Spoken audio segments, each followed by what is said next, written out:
Hello student, नमस्कार। अभी उत्कर्ष Hindi classes में आपका हार्दिक स्वागत, अभिनंदन। और आज हम उपसर्गों की आगे बात करते हैं। कौन कौन से उपसर्ग होते हैं, थोड़ी चर्चा अपन ने पिछले क्लास में भी की थी। देखिए ध्यान से। प्र उपसर्ग का प्रयोग आगे या अधिक के अर्थ में किया जाता है। और प्रकृति, प्रगति, प्रचार, प्रबल, प्रयोग, इस प्रकार के शब्द काम में आते हैं। और परा, नेक्स्ट, परा उपसर्ग का प्रयोग विपरीत या पीछे के अर्थ में, विलोम शब्दों के अर्थ में ज्यादा काम में लिया जाता है। पराजय, पराक्रम, परामर्श, पराकाष्ठा, इस प्रकार के शब्द हो सकते हैं। परि उपसर्ग का प्रयोग विशेषतः पूछा जाता है परीक्षाओं में, ध्यान रखेंगे। परि का अर्थ होता है चारों ओर। संस्कृत का शब्द होता है परितय, परितय का अर्थ होता है चारों ओर। तो इस प्रकार के अर्थ में काम में आता है और शब्दों के हिसाब से इसका अर्थ ज्यादा सुटेबल बनता है। परीक्षा, पर्यावरण, ये दोनों शब्द दिखाई देने में इनमें परि उपसर्ग का प्रयोग दिखाई नहीं दे रहा, लेकिन वास्तव में है क्या, देखेंगे। परि, धन, इक्षा, दीर्घ संधि से बनेगा, आगे जाकर के परीक्षा बनेगा। और परि, धन, आवरण, यण संधि से आगे जाकर के ये पर्यावरण बनता है। ठीक है, इनकी चर्चा अपन संधि में भी करेंगे।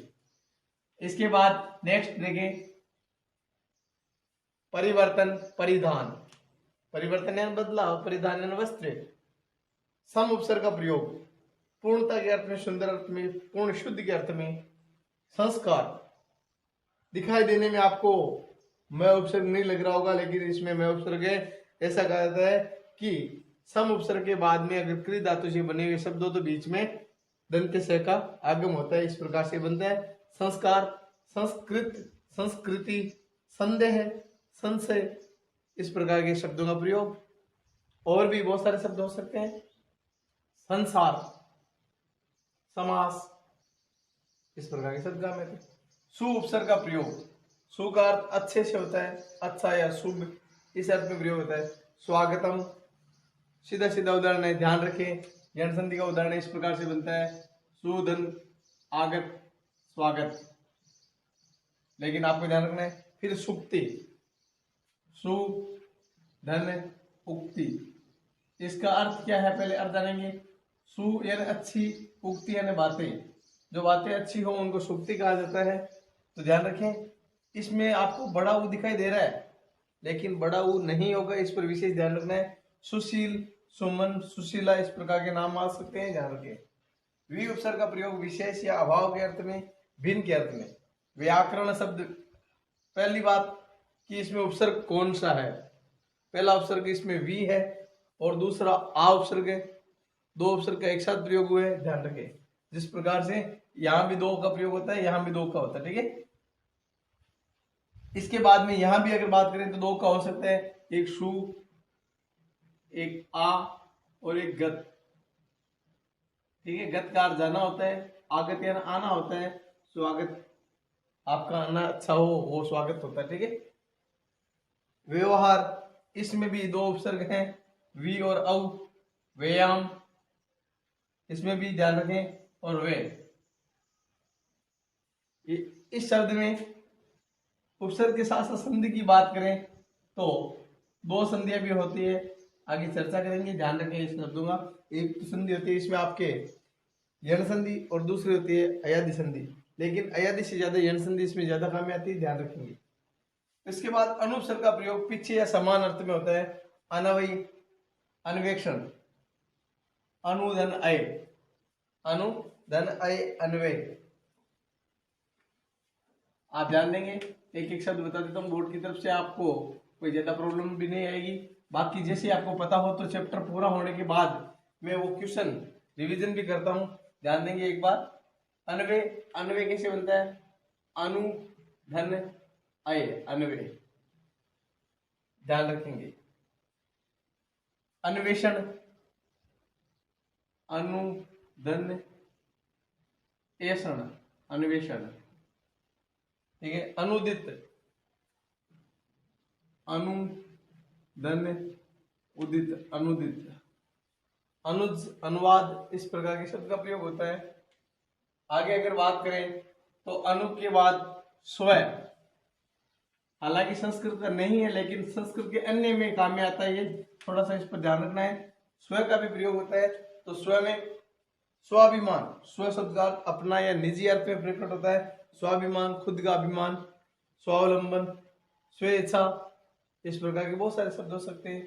स्वैच्छिक भी हो सकता है। पूर्व, पूर्व का अर्थ होता है पहले, पूर्वज, पूर्वाग्रह, पूर्व अनुमान, पूर्वाहन। ध्यान देंगे पूर्वाहन शब्द ऐसे होता है पूर्व धन अहन, लेकिन व्याकरणिक नियमों के तहत ऐसा नियम है कि री रे से के बाद में अगर आगे के पद में न हो तो उस न को हने में बदला जाता है, इसलिए ये शब्द पूर्वाण बनता है। ओके, ध्यान देंगे। इसके बाद अप उपसर्ग का प्रयोग, अप उपसर्ग का प्रयोग कहाँ होता है तो उसकी भी अपन चर्चा करेंगे कि अप उपसर्ग का प्रयोग बुरे अर्थ में काम में लिया जाता है, हीनता के अर्थ में जाता है। अपयश, अपकार, अपकीर्ति, अपशगुन, अपशब्द, इस प्रकार के शब्दों का प्रयोग होता है। और परीक्षा में खास करके जो शब्द आपको परि, सु, अनु, जो यम संधि के उदाहरण वो ज्यादा पूछे जाते हैं, इनका आपको विशेष ध्यान रखना है। इसके बाद अपि, अपि का अर्थ भी या निश्चय के अर्थ में किया जाता है, तो अपिहित, अपितु, अपिधान, इस प्रकार के शब्दों का प्रयोग होता है। स्टूडेंट्स विशेष ध्यान रखेंगे। आगे बात करते हैं कि अभि उपसर्ग का प्रयोग। अभि उपसर्ग का प्रयोग सामने के अर्थ में होता है, पास के अर्थ में होता है। अभिमान, अभिप्सा, अभ्युत्थान, अभ्युत्कर्ष। तो देखें अभिप्सा शब्द बार बार परीक्षा में पूछा गया है, इस पर ध्यान देंगे। अभि धन इप्सा, अभि उपसर्ग का प्रयोग है, ये ध्यान रखना आपको मुख्य रूप से। और अभ्युत्थान, अभि धन उत्थान, अभ्युत्कर्ष जो कि अपना चैनल का नाम भी है, आपको ध्यान रखना है। अभि धन उत्कर्ष। लेकिन पूछा जाए कि इस शब्द में उपसर्ग कितने हैं, तब आपको ध्यान रखना है इसमें दो उपसर्ग हैं, एक अभि हो गया, एक आपका उद हो गया, एक कर्ष हो गया। आगे पढ़ेंगे उद उपसर्ग, तभी जानकारी में होगा। अभी आप देख लेंगे एक बार, इस प्रकार से होगा, ठीक है।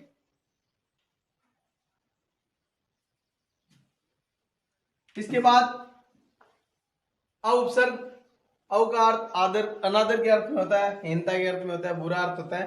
अवमानना, अवज्ञा, अवहेलना, इस प्रकार के अर्थों में हमें लिया जाता है। आ या आंग, आंग भी हो सकता है, कहीं कहीं आंग भी लिखा हुआ मिलता है, तो आपको वो भी ध्यान रखना है।